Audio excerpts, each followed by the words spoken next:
কুল্লু নাফসিন যায়িকাতুল মাউতি সুম্মা ইলাইনা তুরজাউন। معنا نهج حياة جئنا تبصرة عن كل ضلال أعددنا بضع رسالات تحمل نورا للأجيال। আসসালামু আলাইকুম দর্শক, কেমন আছেন সবাই? সকালটা শুরু হয়েছিল একটু টেনশন দিয়েই, কারণ আমাদের আজকে সব থেকে বড় গাইড হচ্ছে গুগল ম্যাপ।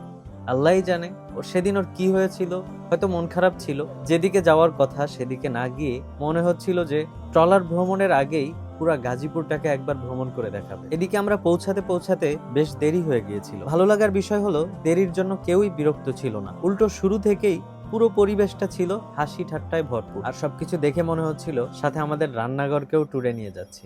ট্রলারটা ঘাট ছাড়ার কয়েক মিনিটের মধ্যেই মনে হচ্ছিল আমরা যেন শহর থেকে অনেক দূরে চলে এসেছি। চারপাশটা এত শান্ত, শুধু ইঞ্জিনের শব্দ, বাতাসের শব্দ আর মাঝে মাঝে ঢেউ এসে ট্রলারের গায়ে লাগে। সত্যি বলতে এই সময়টাতেই মনে হচ্ছিল আজকের দিনটা ভালোই কাটবে।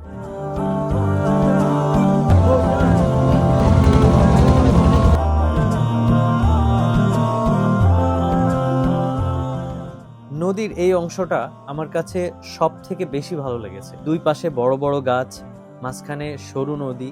দেখতে কয়েকবার মনে হয়েছে যেন সুন্দরবনের কোনো খাল দিয়ে যাচ্ছি। মজার ব্যাপার হলো এমন জায়গায় গেলে মোবাইলও বেশিক্ষণ ভালো লাগে না, চোখটাই বারবার ক্যামেরা ছেড়ে প্রকৃতির দিকে চলে যায়। আর এই প্রকৃতি দেখতে দেখতেই সবার চোখে ধরা পড়লো এক দেশি সান্ডা, মেড ইন বাংলাদেশ।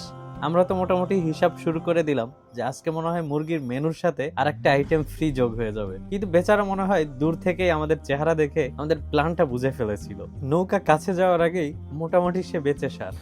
আর এর কিছুক্ষণ পরেই পুরো দৃশ্যটা বদলে গেল। ছোট নদী শেষ এবং সামনে বিশাল খোলা বিল, চারিদিকে শুধু পানি আর পানি। এই জায়গায় এসে সত্যি বলতে আমি কিছুক্ষণ কোনো কথাই বলি, শুধু চারপাশটা দেখছিলাম। কিছু দৃশ্য থাকে যেগুলো ভিডিওতে সুন্দর লাগে, আর কিছু দৃশ্য থাকে যেগুলো সামনে দাঁড়িয়ে না দেখলে আসল সৌন্দর্যটা বোঝাই যায় না। আমরা তখনও ঠিক জানতাম না যে সামনে আমাদের জন্য এত সুন্দর কিছু অপেক্ষা করছে। আর সেই জায়গাতেই কাটিয়েছি দিনের সব থেকে সুন্দর সময়গুলো।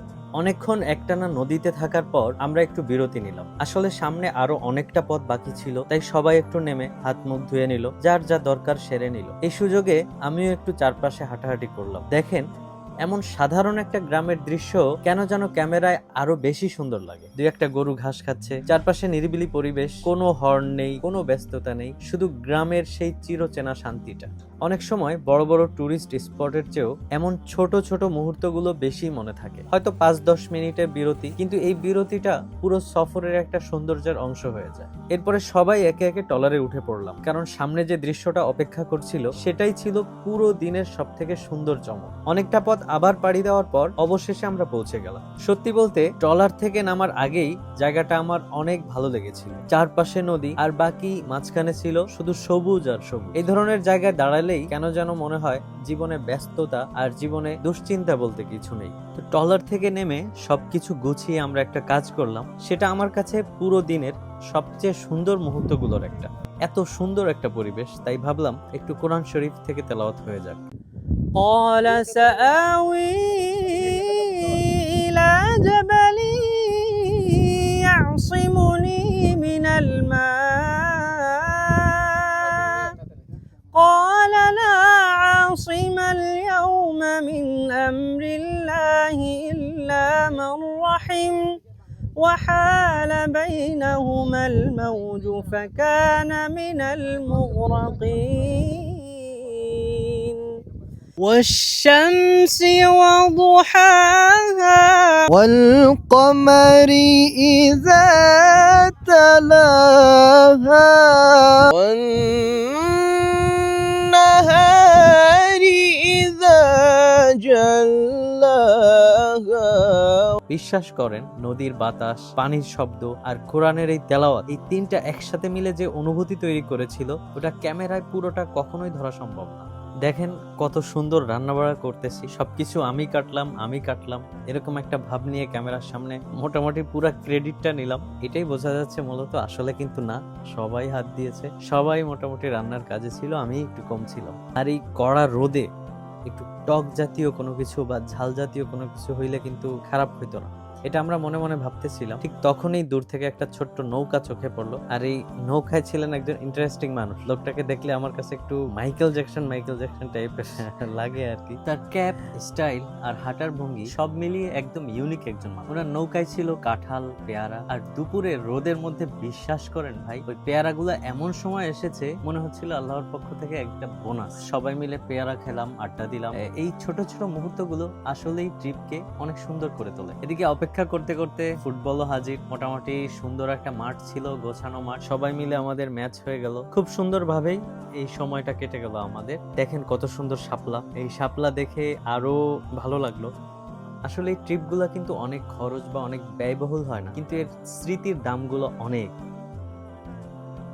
ভাইয়ের এই অবস্থা কা ভাই, মরা মরা লাগতেছে, চোখটা গোলা গোলা ভাই। আর্জেন্টিনা কাপ জেতে নেই কি ভাই চাচা, সমস্যা? কাপ কোথায়? সবকিছু শেষ করে এবার আমরা উঠে পড়লাম আবার ট্রলারে। তবে এবার কোনো নির্দিষ্ট গন্তব্য না, শুধু বিলের একদম মাঝখানে যাওয়া। তো অবশেষে আমাদের দীর্ঘ অপেক্ষার পালা শেষ হলো।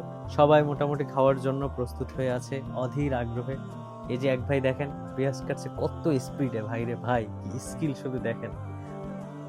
খিচুড়িটা জাস্ট অস্থির এই পরিবেশে, আর আপনার সাথে একটা খিচুড়ি। কিন্তু বৃষ্টির জন্য একটু অপেক্ষা করছিলাম, যদি বৃষ্টিটা নেমে যেত তাহলে 10-এ 10 থেকে 9 দেওয়ার কোনো সুযোগ ছিল না। খুবই মজা লাগলো আসলে, নিজে হাতে কোনো কিছু বানায় যদি আপনি খান, সেটা মজা না হওয়ার সুযোগ থাকে না। আর এখানে তো অনেক শেফ ছিল, খাবারটা আসলেই দুর্দান্ত হয়েছিল। তারপর আর কি, যার জন্য এতক্ষণ অপেক্ষা, সেই গোসলের পালা।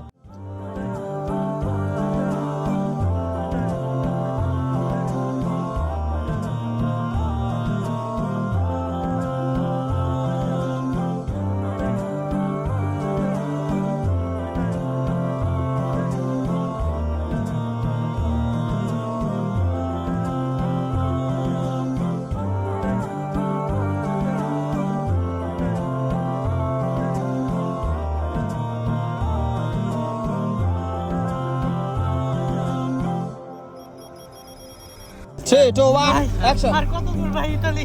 এই তো কাছে লিবিয়া পার হইলে ইতালি। জীবন এবং জীবিকার তাগিদে আমি আর আমার খালাতো ভাই শামসুল হক লিবিয়া পার হয়ে ইতালির উদ্দেশ্যে রওনা হইলাম। ভাই কেউ আছে ভাই? সবাই দোয়া করেন, আমাদের নিয়ে যাও আল্লাহ ভাই। হাফেজ। গেম দিতে হবে লাইফে। ফেরার সময় পুরো পরিবেশটাই বদলে গেল। যাওয়ার সময় যে ট্রলারে এত শব্দ ছিল, ফেরার সময় সেখানে অন্যরকম নীরবতা। কেউ নদী দেখছে, কেউ ভিডিও দেখছে, কেউ আবার ট্রলারের পাশে মাথা রেখে ঘুমিয়ে পড়েছে। আমি শুধু বসে বসে ভাবছিলাম একটা দিন এত সুন্দরও হতে পারে।